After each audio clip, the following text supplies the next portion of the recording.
அன்பே டயானா இந்த படத்தோட ரிவ்யூக்கு போறதுக்கு முன்னாடி, ஒரு பெரிய அப்பாலஜைஸ் வந்து பாரி இளவழகனுக்கு நான் வந்து சொல்லணும். ஏன்னா, ஜமா படம் போன வருஷத்துல எனக்கு ரொம்ப புடிச்ச படம். அந்த படத்துக்கு லேட் ரிவ்யூவும் போடல, ஸ்பாய்லர் ஃப்ரீ ரிவ்யூவும் போடல, மீம் ரிவ்யூ கூட என்னால போட முடியல. அந்த அளவுக்கு ஒரு டைட்டான சிச்சுவேஷன்ல இருந்தேன். ஸோ, அதுக்கு ஸ்டார்ட்டிங்லயே ஒரு சாரி அண்ட் அப்பாலஜைஸ் கேட்டுட்டு, இந்த படத்த அவருக்காக அன்பே டயானா தியேட்டர்ல போய் கண்டிப்பா பார்த்துரணும்னு வெயிட் பண்ணி பார்த்தேன் இந்த படம். இந்த படம் பார்த்ததுக்கு 2 ரீசன் இருக்கு. அந்த என்னென்ன ரீசன்னு நான் ரிவ்யூல சொல்றேன். அன்பே டயானா வீட்ல ஜாதி பார்த்து தான் கல்யாணம் பண்ணுவேன் அப்படின்னு இருக்கிற அம்மா கிட்ட தன்னோட லவ்வ எப்படி சொன்னாரு? கடைசில அவங்களுக்கு கல்யாணம் ஆச்சா இல்லையா? அப்படிங்கிறது தான் இந்த அன்பே டயானா படத்தோட ஒரு குட்டி ஒன்லைன். இந்த அன்பே டயானா படத்தோட ஒரு சின்ன பேஸ் பிளாட். இந்த படத்தோட ரிவ்யூக்கு போறதுக்கு முன்னாடி எப்பவும் போல ஹலோ ஹாய் ஃபிரெண்ட்ஸ் நான் தான் உங்க ஜெயராமகிருஷ்ணன் பேசுறேன். குட்டி மெசேஜ். அவுட்கம் ஒரு அவுட்கம்ம எதிர்பார்த்துட்டு ஒரு வேலை செய்யாதீங்க. சம்டைம்ஸ் அந்த அவுட்கம் வராம போயிருச்சுன்னா, உங்களுக்கு தான் டிசப்பாயின்ட்மென்ட்டா இருக்கும். ஸோ எப்பவுமே வந்து இது செஞ்சா இது நடக்கும் அப்படின்னு எதிர்பார்த்து எந்த வேலையுமே செய்யாதீங்க. அதுவும் குறிப்பா மனசுக்கு புடிச்ச வேலைய அவுட்கம் எதிர்பார்த்து செய்யவே செய்யாதீங்க. அந்த வேலை செய்றதே ஒரு பெரிய அவுட்கம் தான் என்ன பொறுத்தவரைக்கும். அன்பே டயானா இந்த படத்த பொறுத்தவரைக்கும் பார்த்தீங்கன்னா, ஜமா அளவுக்கு இருக்கும்னு நெனச்சுட்டு போயி, லைட்டா ஒரு டிசப்பாயின்ட்மென்ட் ஆன படம் தான் இந்த அன்பே டயானா. ஏன்னா, ஜமால கேரக்டர் பெர்ஃபார்மன்ஸ்லருந்து ஸ்டேஜ் பிளே வரைக்கும் எல்லாமே அந்த கதையில சொல்ல வந்த அந்த பாலிடிக்ஸ்க்கு உண்மையா இருந்தாங்க. அந்த லாஜிக்ஸ்க்கு கரெக்ட்டா இருந்துச்சு. பட் இந்த படம் ஒரு ரெகுலர் படத்துல வந்து மாட்டிக்கிட்டோமே! அப்டிங்கிற மாரி தான் ஸ்டார்ட்டிங்ல படம் பார்க்கும்போது இருந்துச்சு. அண்ட் நான் நம்பி போன 2 பேர் இந்த படத்தோட director and actor Pari Ilavazhagan and Parithabangal Gopi.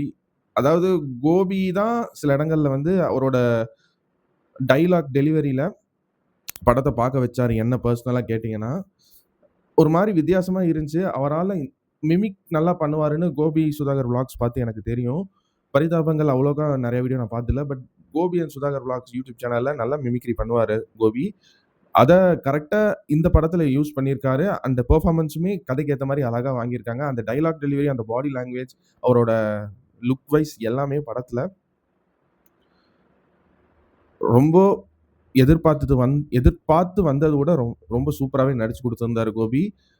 Pari Ilavazhagan அவரோட ரைட்டிங் ஒரு ரெகுலர்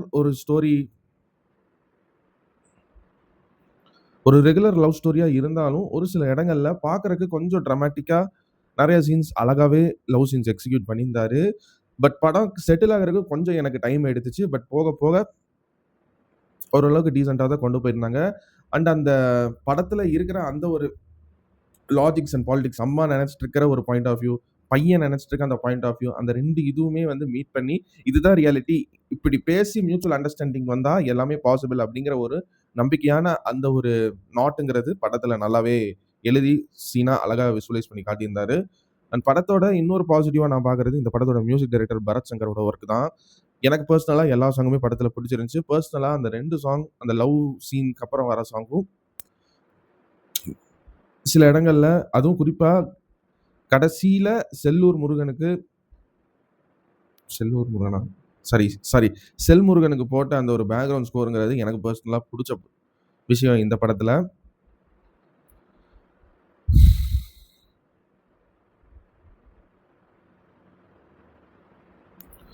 ரோஜா ரொம்ப நாள் கழிச்சு அவங்க ஆக்டிங்க பார்க்கும்போது ரொம்ப சூப்பரா இருந்துச்சு படத்துல.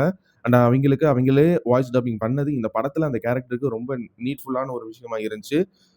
And Chetan as CSK's father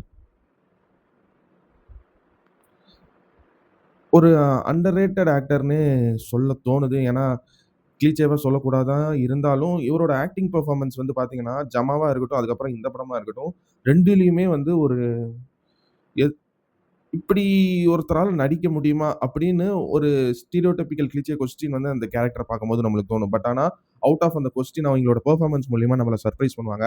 அந்த மாரி ஒரு ஆக்டரா தான் சேட்டன நான் பார்க்குறேன். இதுலயுமே அப்பா ரோல ரொம்ப நுணுக்கமா அந்த கேரக்டருக்கு இருக்கிற நியூயான்ஸஸ புரிஞ்சுகிட்டு, அந்த லாஜிக்ஸ் படி அந்த கேரக்டர் எந்த மாரி வந்து பிஹேவ் பண்ணணும்னு எழுதின விதமா இருக்கட்டும், 2 இடத்துலயுமே வந்து சேட்டன் ஒரு ஆக்டரா வந்து சூப்பரா நடிச்சிருக்காரு. அண்ட் ரம்யா ரங்கநாதன் அது என்னதான் நீக்ல ஒரு சின்ன ரோல்ல நடிச்சிருந்தாலும், இதுல வந்து படம் ஃபுல்லா வர மாரி ஒரு ரோல்ல நடிச்சிருக்காங்க. சில இடங்கள்ல நம்ம டே டு டே லைஃப்ல ஒரு லவ்வர்ஸ்னா இப்படிதான் இருப்பாங்க. ஒரு ஆங்கிலோ இந்தியன்னா இப்படிதான் இருப்பாங்கன்னு நெனச்சிட்டு இருக்கிற அந்த ஒரு நம்பிக்கை தன்மைய அவங்களோட ஆக்டிங் பெர்ஃபார்மன்ஸ் மூலியமா குடுத்திருக்காங்க. ஒரு ஓகேவான ஆக்டிங்க தாண்டி, ஆவரேஜ்‌க்கும் மேல ஒரு பெர்ஃபார்மன்ஸ் குடுத்த மாரி தான் வந்து எனக்கு அவங்களோட ஆக்டிங் பெர்ஃபார்மன்ஸ் இருந்துச்சு. ஸோ ஓவராலா இந்த அன்பே டயானா படத்த பத்தி எல்லாத்தையுமே வந்து கவர் பண்ணிட்டேன்னு நெனைக்கிறேன். ஆஹா! ஓஹோ! அப்படிங்கிற மாரி படம்லாம் இல்ல. ஒரு ஜாலியான ஒரு லைட் ஹார்ட்டட் லவ் மூவி. அ ரொம்ப சூப்பரான படமும் இல்ல. ஒரு ஆவரேஜ்‌க்கு கீழ இருக்கிற படமும் இல்ல. தியேட்டருக்கு போனீங்கன்னா, கண்டிப்பா இந்த வாரம் ஜனநாயகன் டிக்கெட் எல்லாம் இல்லாம, பொறுமையா பார்க்கணும் ஜனநாயகன் அப்படின்னு நெனச்சிட்டு இருந்தீங்கன்னா, இந்த படத்த ட்ரை பண்ணி பாருங்க. கண்டிப்பா என்டர்டெயின்மென்ட்‌க்கு எந்த ஒரு குறையுமே இல்லாம படத்த எடுத்திருக்காங்கன்னு தான் சொல்லணும். இந்த அன்பே டயானா டீம். ஸோ ஸ்பாய்லரே இல்லாம இந்த அன்பே டயானாக்கு எல்லா பாயிண்ட்ஸுமே வந்து கவர் பண்ணி ரிவ்யூ பண்ணிட்டேன்னு நெனைக்கிறேன். இந்த அன்பே டயானா படத்துக்கு என்னோட ரேட்டிங் என்னன்னு கேட்டீங்கன்னா, 100க்கு ஒரு 55 மார்க்ஸ் தருவேங்க. அன்பே Diana can be differently done. But it is what it is. நான் உங்கள இதே மாரி இன்னொரு சூப்பரான வீடியோல சந்திக்கிற வரைக்கும் நீங்களும் நல்லா இருங்க. எல்லாரையும் நல்லா வச்சுருங்க. அவ்வளோதாங்க விஷயம். நன்றி, வணக்கம், பை பை. நான் வரேங்க.